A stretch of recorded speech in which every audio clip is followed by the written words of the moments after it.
Breaking news చూస్తున్నాం. Cricketer Shreyas Iyer కు serious గా ఉంది. పక్క చెముకల గాయంతో ఆసుపత్రిలో చేరాడు శ్రేయస్ అయ్యర్. ఇంటర్నల్ బ్లీడింగ్ కారణంగా ఐసీయూలో చికిత్స పొందుతూ వస్తున్నాడు. 48 గంటల చికిత్స తరువాతనే హెల్త్ అప్డేట్ చెప్తామంటున్నారు డాక్టర్లు. ఆస్ట్రేలియాతో 3వ వన్డేలో తీవ్రంగా గాయపడ్డాడు శ్రేయస్ అయ్యర్. కెరీ క్యాచ్ను పట్టుకునే క్రమంలో శ్రేయస్కు తీవ్ర గాయమైంది. సిడ్నీలోని ఓ ఆసుపత్రిలో అడ్మిట్ చేసిన టీమ్ మేనేజ్మెంట్ మనం ఆ విజువల్స్లో చూడొచ్చు. మొన్న ఆస్ట్రేలియన్ వికెట్ కీపర్కి సంబంధించిన క్యాచ్ని అత్యద్భుతంగా పట్టుకున్న శ్రేయస్ అయ్యర్ అక్కడే కింద పడి కొంతసేపు ఆ నొప్పితో బాధపడ్డాడు, విలవిలలాడాడు. అక్కడి నుంచి తనని రూమ్కి తీసుకెళ్లిన తర్వాత అక్కడి నుంచి డైరెక్ట్గా హాస్పిటల్కి షిఫ్ట్ చేసినట్టు తెలుస్తుంది. సో ప్రస్తుతానికైతే ఇంటర్నల్ బ్లీడింగ్ అవుతుంది. పక్క టెముకలు ఏదైతే రిబ్ కేజ్కి సంబంధించిన బోన్ అది ఒత్తుకుపోవడంతో మొత్తానికైతే తనని ప్రస్తుతానికి హాస్పిటల్లో చేర్చారు.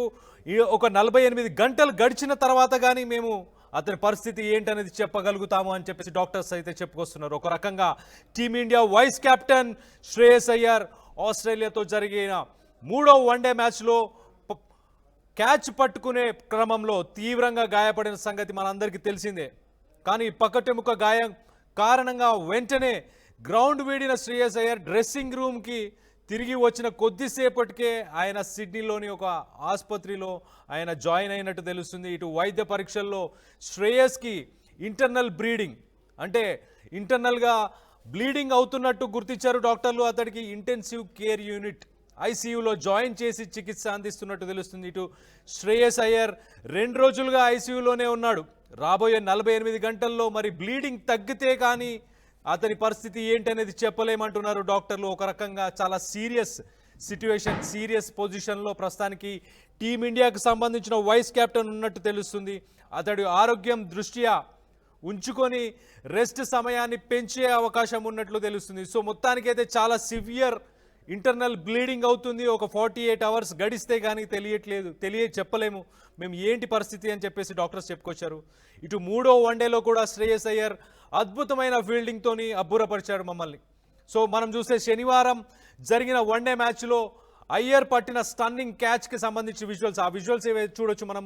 ఆయన పట్టుకున్న క్యాచ్కి సంబంధించి కానీ అది జరిగిన సమయంలోనే అక్కడ ఆయనకి రిబ్ కేజ్కి సంబంధించి ఇంటర్నల్ బ్లీడింగ్ అయింది, డ్యామేజ్ అయింది, లోపల ఆర్గాన్స్ డ్యామేజ్ అయినాయి. సో మొత్తానికైతే ఇన్నింగ్స్లో 34వ ఓవర్లో 4వ బంతిని Aussies wicket keeper Alex Carey సంబంధించిన ఆయన బ్యాట్ ఎడ్జ్కి తగిలి ఏదైతే బాల్ గాల్లోకి లేచిందో ఆ బాల్ని పట్టుకునే ప్రయత్నంలో ఈయనకి ఇంటర్నల్ బ్లీడింగ్ అయినట్టు తెలుస్తుంది.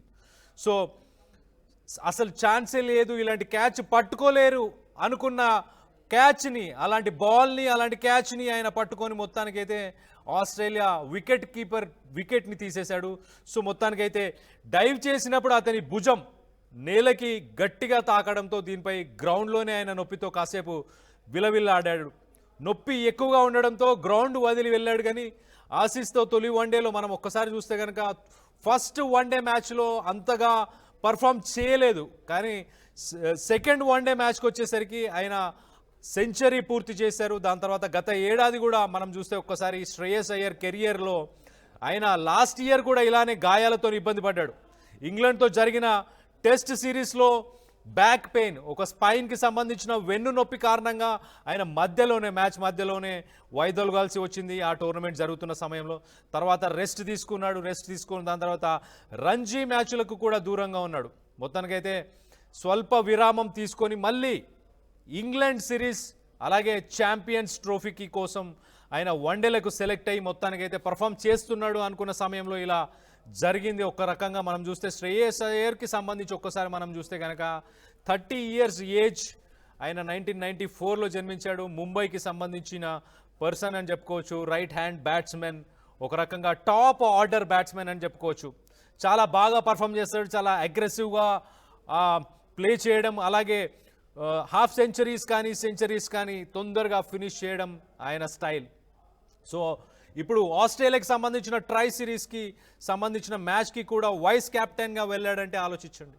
రంజీ మ్యాచ్లు ఆడుతూ దాని తర్వాత మళ్ళీ వన్డేకి సెలెక్ట్ అయ్యి కొంచెం రికవర్ అయ్యి ప్రాక్టీస్ చేసుకొని మళ్ళీ పర్ఫామ్ చేస్తున్నాడు అన్న సమయంలో మొత్తానికైతే మళ్ళీ సివియర్గా చాలా సీరియస్గా ఇంజూర్ అయినట్టు తెలుస్తుంది. ఒకసారి వన్డే ఇంటర్నేషనల్ క్రికెట్లో మనం చూస్తే కనుక 2800 రన్స్ ఇప్పటిదాకా చేశాడు. దాంట్లో ఎక్కువ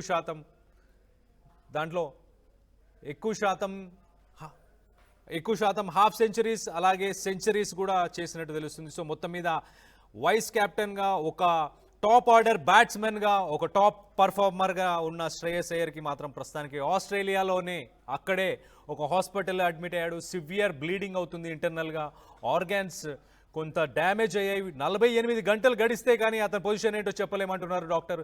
దీనికి సంబంధించి మీ అభిప్రాయాలు ఏంటనేది కింద కామెంట్ రూపంలో తెలియపరచండి.